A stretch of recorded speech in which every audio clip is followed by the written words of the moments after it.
Hi friends! So I am in the car with actually one of my new favorite people, Sarah Jakes Roberts, and my maiden name was Roberts, and so I'm pretty sure that we're like cousins. It's a family reunion, basically. Family reunion, yes. In the back of my Prius.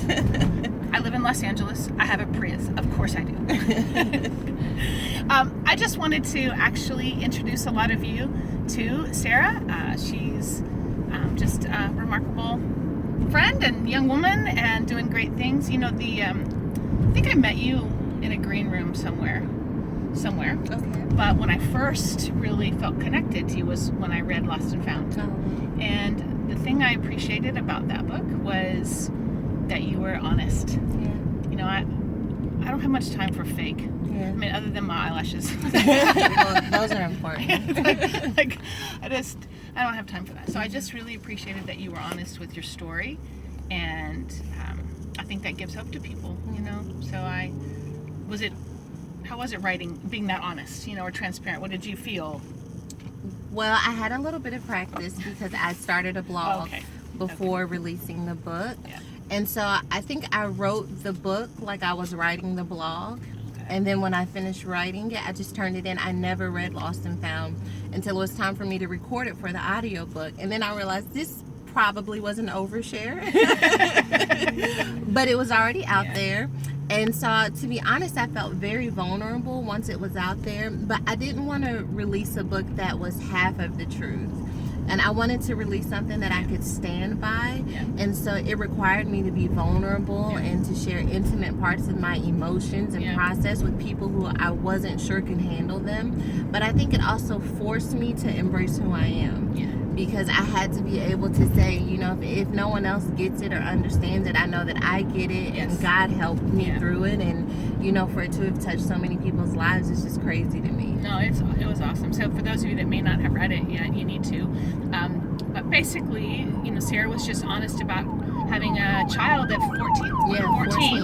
And here she is, a pastor's kid, you know, PK, and then getting pregnant and having a child at 14. So, and doing that in front of God and everybody, and just all that meant. So it was just a phenomenal story about your journey back to the heart of, well, you actually never left his heart, but you found your way back to God and to family. And so I just appreciated that about you, just your honesty. And then now, fast forward a lot of years, here you are, pastor in Los Angeles. I know. You and Teray pastor one church, and just love it. Love that we're in the same neighborhood and reaching people and sharing ideas, and it's great. So, okay, I have some fun little questions to ask you. Are you ready? I think so. Okay.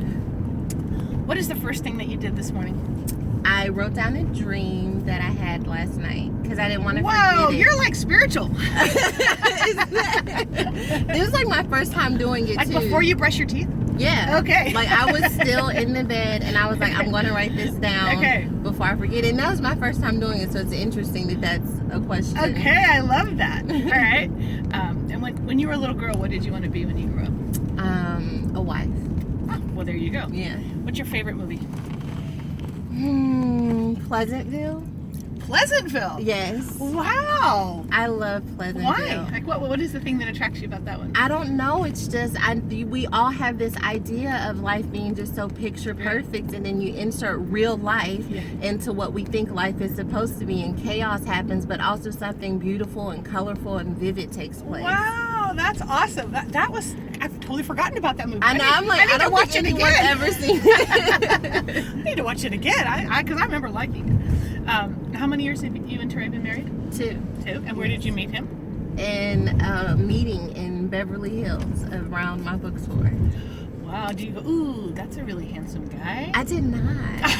I mean, because I think I was just like, because we're talking about Lost and Found, and so I told you I was being vulnerable, and so I was kind of guarded, and they wanted me to come speak at a church, and sharing my story at a church just didn't seem like a good idea, you know, between the pregnancy and waitressing at the strip club, all these things. I thought, you know, church, I don't know, but they were like, no, this church in LA, they'll embrace you, you'll be fine, and so I felt guarded. I didn't even see him like that, but we exchanged information, purely platonic, and then it was our subsequent meeting where I thought, I think that I'm getting a vibe from you. I would like to explore what this vibe is.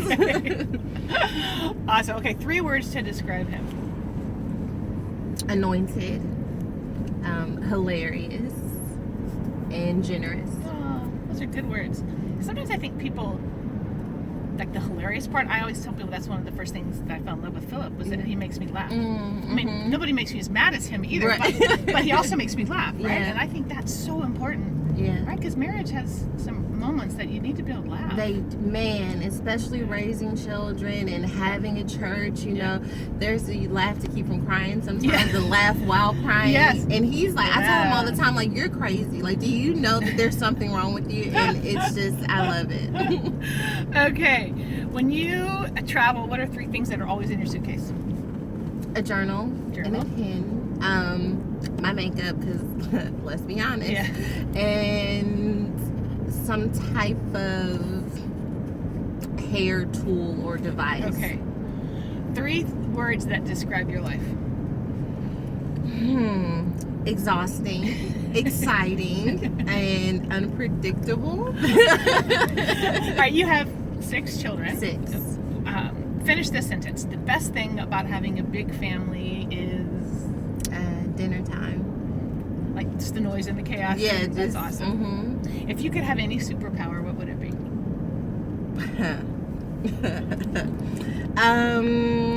That's a hard one. I want to say something deep and spiritual because this is people's first time getting to know me. But it would probably be to make my house like everyone go to sleep at one time. That works. And stay asleep until a certain time in the morning. I want the ability to put people to sleep. Perfect. Mm-hmm. I thought what I would like is that one that stops time. So then I can, everybody's frozen and I can do it. Yes. I'll take that one too. Okay. Yeah. Those are good ones. What's your favorite food? I'm boring. Spaghetti. Spaghetti. No, spaghetti's good. I love Do you put Parmesan spaghetti. cheese on top I of your do. spaghetti? Me I too. do. A lot of it. What's your favorite thing about living in Los Angeles? The weather. I know. The weather. The middle of winter where we've had our couple of weeks of rain. The rainstorm has sucked. Yeah, but And then we're done. yeah, that's it. Are you a Pinterest or Instagram? Instagram. Me too. What are you most excited about? Just the future for you. What are you most excited about? I'm most excited about discovering who I am.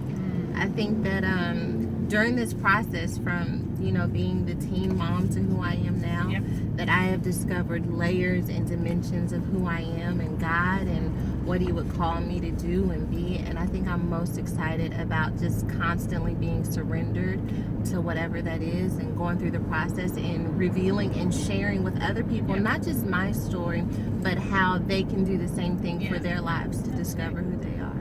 Yeah, you've just grown into be this really phenomenal communicator, and I appreciate how you tell stories, and looking forward to having you at She Rises this so year. Looking forward to it. So, the real preachers of LA, here we are.